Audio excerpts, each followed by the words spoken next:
Ah, Las Vegas, Nevada. In some ways, it's kind of a funny place for me to pop up every year because I don't really drink at this stage of my life and I don't really have the money to gamble, but you know what? I can never resist the invitation to come hang out with my friends here. We hang out at night and then in the daytime I'm kind of on my own, and it's sort of a cool challenge every year. Trying to find something interesting, something a little more family friendly to film than a casino, you know? And today I've got a good one. Only thing is, for this one, we're actually going to have to leave the Las Vegas Strip and head on out of town a ways. Almost all the way over to the Hoover Dam and come back here to historic Boulder City, Nevada, originally constructed to house the people working on and building the Hoover Dam. It's now home to a bunch of cool shops, quaint little eateries, and this guy. Hello, Humpty. Wow, look at how excited he is that we're back. Now, they have lots of cool stuff down here because typically Boulder City is a very touristy area thanks to the Hoover Dam and Las Vegas. Right now, though, we've had some very cold weather and some rain, so it's like a ghost town, which is even better for me because that means I got all the touristy stuff pretty much to myself. And I'm here today to check out a very cool attraction. Not one of these quaint, cutesy ones, though. One that I missed out on last time I was here. One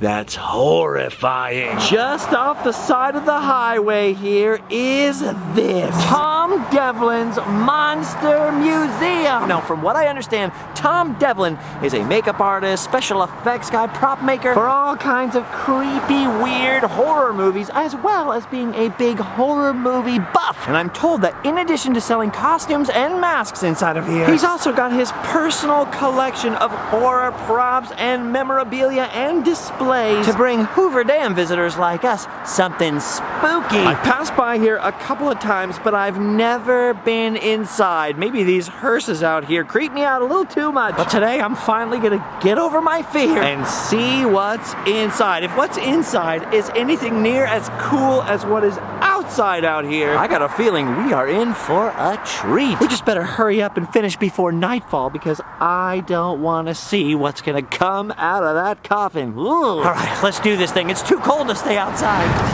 Wow, this is awesome right from the beginning. Horror merchandise, monster masks, and right from the beginning, a screen-used horror movie prop. Look at that. It's the spider gremlin from Gremlins 2. This thing haunted my nightmares. Ooh, it's like seeing a bully from elementary school after all these years. All right, if you look behind me, that's Tom Devlin himself talking to some other museum guests. He was just talking to me, explaining the way the whole place came together. And this is going to be even cooler than I thought, because it turns out almost everything in this museum was built by Tom. So it's not just a monster museum and not just a DIY roadside attraction, but also an art gallery. All right, it's time to go in. Just pay the perfect amount for admission and enter at your own risk. Here we go. Right from the get-go. Look at this. It's starting with my absolute favorite, Frankenstein's Monster. This is so freaking cool. Now remember, as we go through here, each one of these is an original custom creation by Tom. So they're all his take on the various monsters, but they're all handmade, custom built creatures, monsters, freaks, and creeps. And as cool as the stuff in here is, it's not just like a wax museum. There is a lot of information throughout about influential makeup artists and other people who created the look of the classic horror movies, all the way back from Jack Pierce, who helped create the look of Frankenstein, the Wolfman, the Mummy, up until some of the A and B movies of today. Dude, Tom, that guy out there made this. That's incredible. Look at it's old Frankie. Now, two things before we leave this room that I think are really cool, other, of course, than Frankenstein's Monster. One is, if you come here, definitely watch the little pre-show video featuring a spot-on Grandpa Munster impersonator. And before you head into the scary parts of the museum, make sure to use the bathroom located right behind this coffin. Okay, come on. That's the coolest bathroom door ever. Oh, sorry.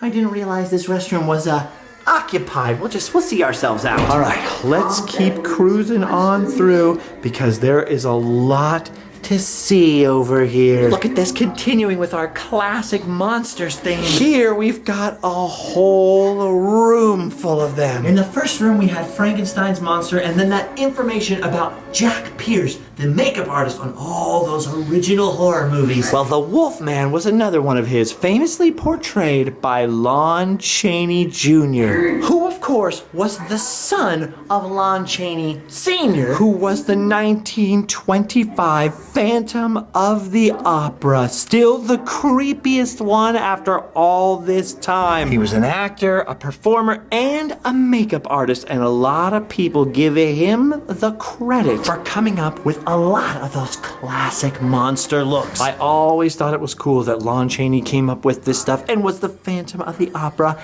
and then his son was famously the Wolfman. But not just the Wolfman. Lon Chaney Jr. also eventually became the Mummy. He became Frankenstein's Monster. And I'm blanking now, but I'm pretty darn sure he even played Count Dracula at one point. But of course, it all started with the Wolfman. Just think, all it took was Bela Lugosi and a silver-headed wolf cane to turn this guy into this guy. Ooh, now look over here. Here are some horror legends. You got Vincent Price over here, Bela Lugosi, the original Dracula. Ooh, what a face. And of course, my favorite movie monster, Boris Karloff. I mean, everybody knows him as the original Frankensteins Monster for the first 3 movies. But it's often overlooked that he was also the original Mummy. Now, because they made 18,000 weird Mummy sequels starring Lon Chaney Jr., you didn't often see too much Boris Karloff era Imhotep the Mummy stuff. 100% my favorite Mummy movie. I even recently tracked down the filming locations of the original 1932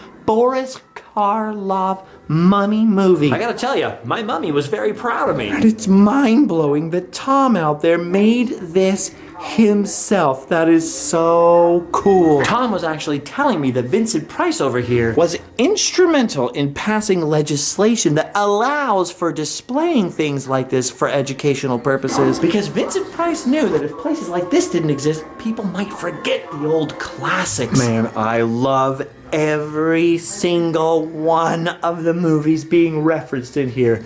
This is so cool. And look, we can't forget about this guy. The creature from the Black Lagoon. Also known as the Gill Man. It's so cool because you can look at this stuff, you can get into it, but you can also learn a lot of things. Like, I never knew that most of the look of the Gill Man was really created by a Disney animator named Millicent Patrick, who didn't get much credit at the time, but places like this are gonna make sure that doesn't happen. Now see, look at this. You got the 1920s, the 1930s with the Mummy, 1950s with the Gill Man, and now onto the 1960s with Planet of the Apes, which featured the legendary movie-changing makeup of John Chambers. See, Tom himself was telling me that he actually dropped out of high school to come to Hollywood and work in movies. So movie makeup is a passion of his. And I think it's really cool that what could otherwise just be a display of memorabilia is actually a really cool museum about the people behind the monsters. Wow, not only did John Chambers do Planet of the Apes, but I just learned that he also did the ears for Mr. Spock. So basically, the guy that created Mr. Spock's ears later went on to completely revolutionize prosthetic makeup, completely revolutionize the industry, and then influence movies for decades to come. That is awesome. Now, technically, I don't think Planet of the Apes is exactly a horror movie per se, and I don't really think of the apes as monsters. I mean, not in the sense that they're scary or anything. They're really not scary, but you know what does scare me? This back here, this scares me.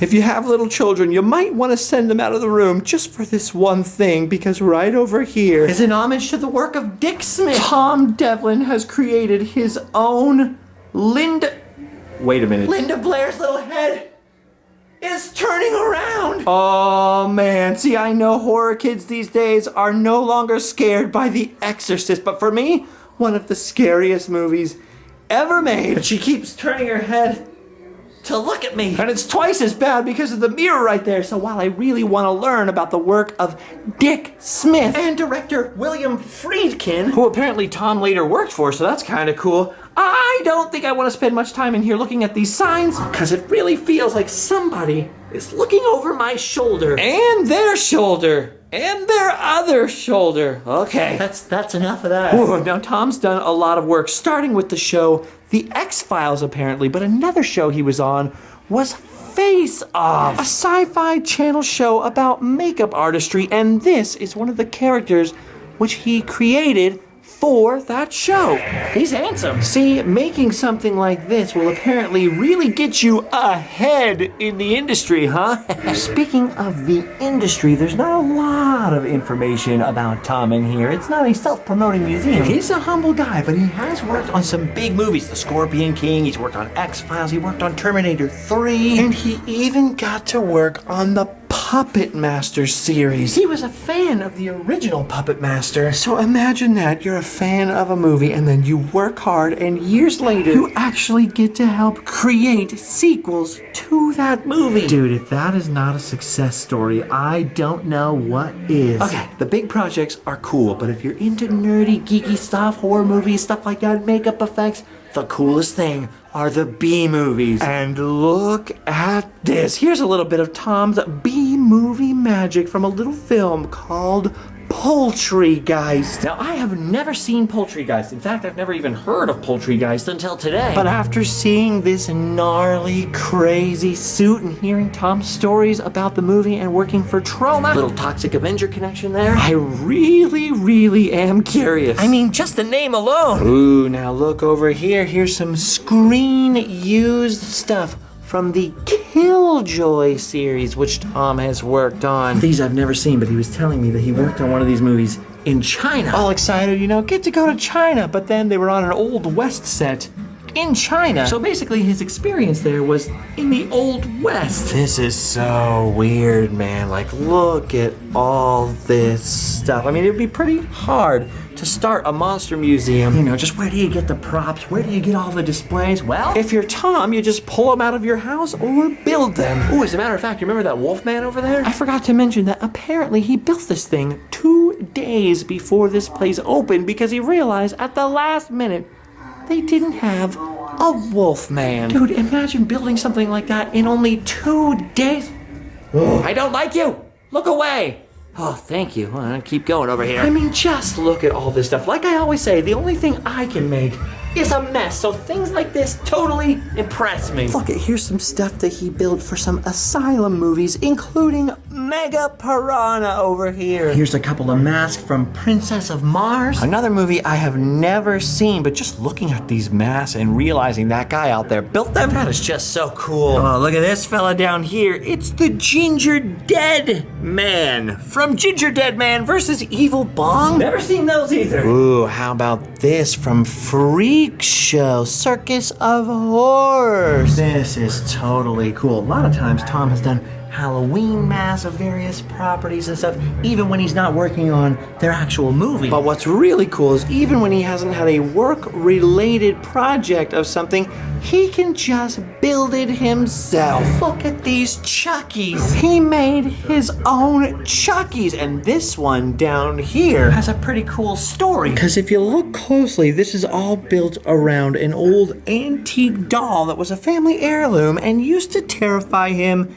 as a child. So a real-life horror doll from his childhood becomes Chucky in his monster museum. Now, see, I think that is freaking awesome. Sorry, I keep kind of going side to side. I just keep feeling like something's watching me. Dude, now, if any of you guys like obscure 80s horror, you're going to love this corner back here, because look at this. We got something from Critters 2. We got something from V. And look at these guys from They Live. I'm all out of bubble gum. Man, why wouldn't that dude just put on the glasses? Oh, and by the way, look up.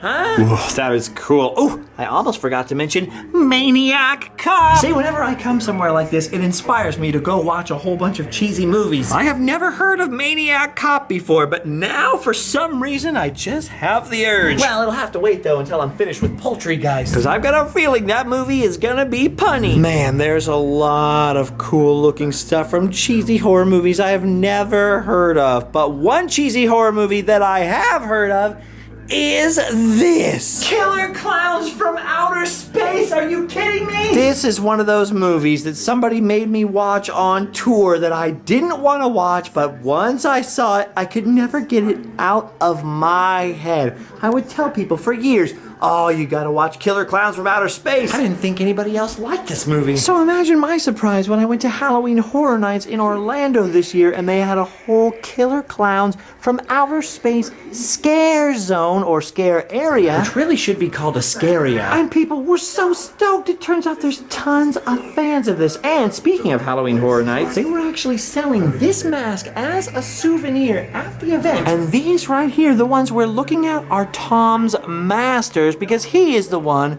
who sculpted them. So now there's a little theme park Easter egg for you. It's one of those totally amazingly stupid movies. Only in the 80s. And speaking of the 80s, look at this. Do you know who this guy is? It's the Toxic Avenger, the first superhuman hero from New Jersey. Dude, look at that. See, once again, Tom was a huge fan of the Trauma Toxic Avenger movies. Then later got to do some work for them. And once he opened his own monster museum to bring it full circle, built his own Toxic Avenger. Weird. This is so funny, man. I cannot picture them coming up with something like the Toxic Avenger today and making two pretty big budget movies, considering, not to mention the comics and the toys and everything that came later and all the stuff this inspired. There were a lot of sort of like gross out toys and gross out cartoons and characters in the 80s and 90s,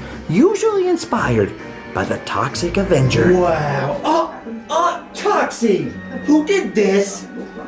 You better clean this up. You better clean this up right now. Don't you give me that look. I know it was you who did. Who else would make a mess like that? Making a mess in a museum. Have you no shame, Toxie? Get to work. Can't take him anywhere. Now, speaking of movie magic and prosthetic makeups and animatronics and puppetry, and most especially the 80s and the 90s, one of the things that was the biggest influence on my childhood, apparently, was also a big influence for Tom, because look at this. Look at these heroes in a half shell. There is so much turtle power going on over here. See, typically you wouldn't think of the Ninja Turtles as movie monsters, more like superheroes maybe. But in the late 1980s, when the Jim Henson Creature Shop invented the original puppet heads for these full-body suits for the 1990 movie Teenage Mutant Ninja Turtles, and of course the epic sequel Ninja Turtles 2: Secret of the Ooze, it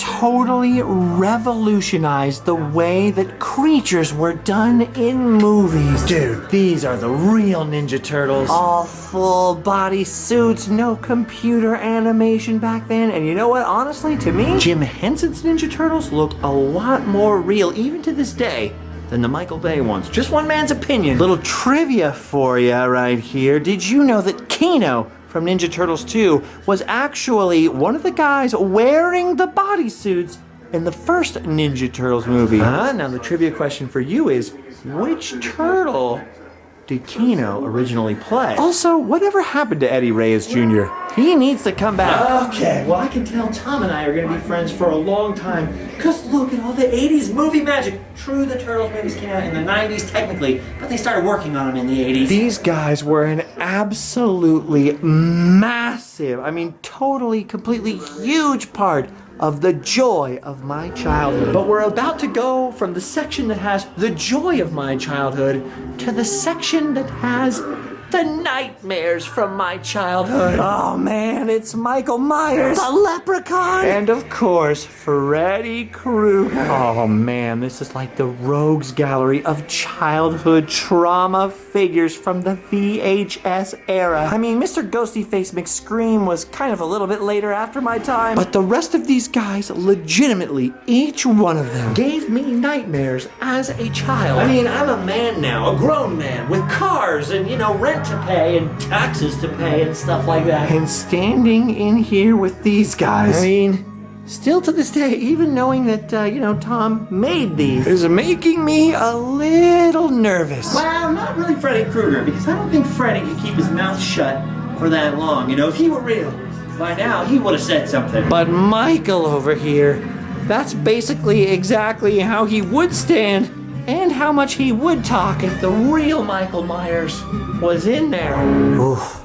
Scary. You know what's crazy about this is this mask in here in the Tom Devlin Monster Museum looks better than most of the masks in most of the movies. That first Halloween movie, though, with that legit Captain Kirk mask. Ooh. Now, this movie over here, Leprechaun, came out when I was, I don't know, 10, 11 years old, around London's age. Now, obviously, they didn't let me go watch this movie, but just from seeing commercials and little clips and stuff like that, this little fella here gave me nightmares. There's something so creepy about him. Ironically, inside the suit of all the Leprechaun movies was Warwick Davis, better known as Willow, and even better known as Wicket the Ewok from Return of the Jedi. And he's done some stuff in some movies you've probably never heard of, Harry Potter or something like that. But it's funny that Wicket the Ewok and the Ewok movies of the 80s were some of my favorite things during childhood, while this right here was totally nightmare fuel. Nightmare on Elm Street fuel, even. Now, wait, I didn't live on Elm Street.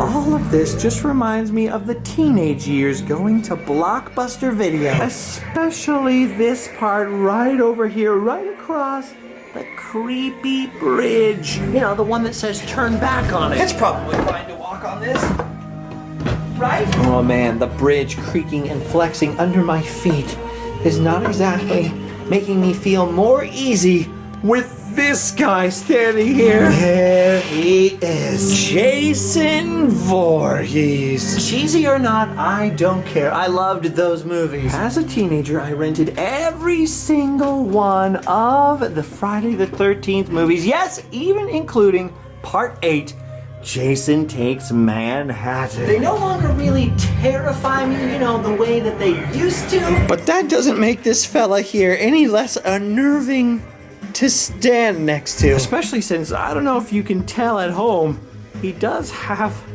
eyes in there. Oof. I didn't know this, but apparently the Jason Takes Manhattan poster, this old school version right here, was actually banned for a while because they didn't have the rights to use the I Love New York symbol he was slashing through. But of course, Tom has one of the originals here. Okay, well, as fun as it is to stand in a room of statues of things that have horrified you throughout your childhood and adolescence in a museum that you're pretty much all alone in and haven't seen any other living, moving people in for a while is, I'm starting to get the willies, like I gotta keep moving along.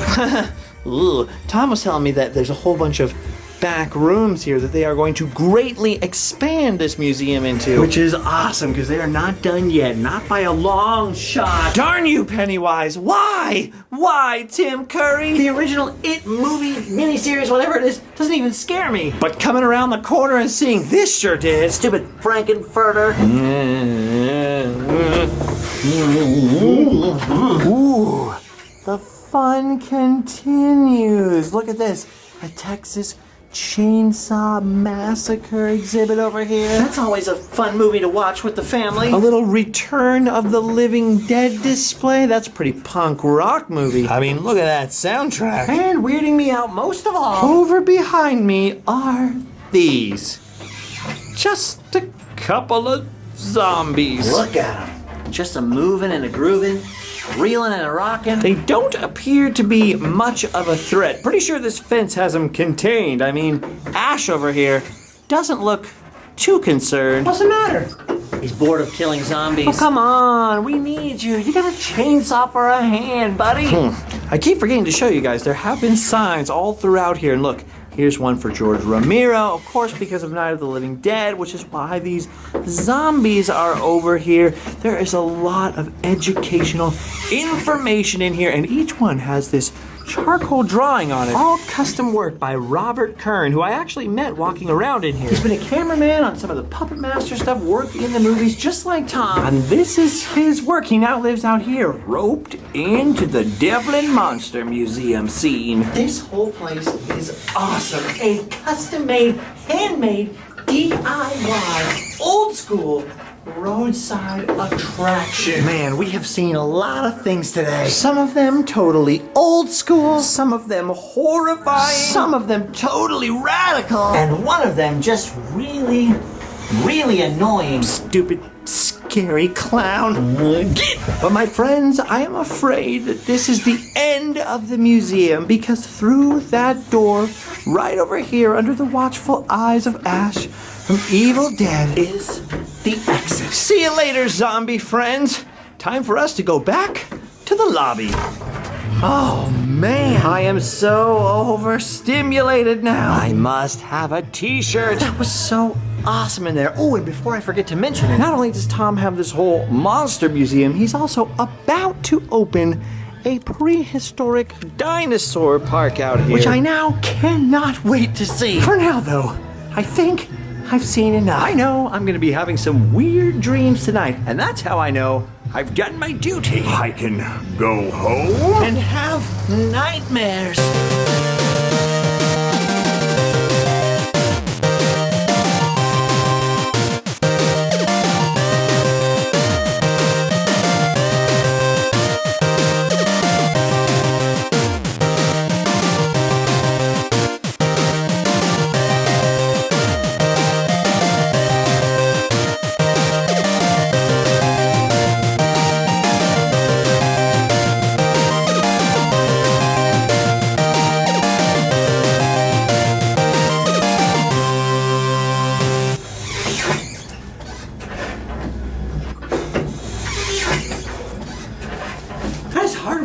Zombie. I don't know how you guys do this all day. Whew, they don't pay you enough. Man, I am dead tired now. I'm Alabama, I'm the hero of the dam. I do what I can to help you in a jam. I got toilet paper and gloves on my hands, so you can wipe up when you're in the can. I'm Alabama, and I lend a helping hand if you're building a dam and need toilet paper. Bam! I'm Alabama. I'm here to help from Uncle Sam on the toilet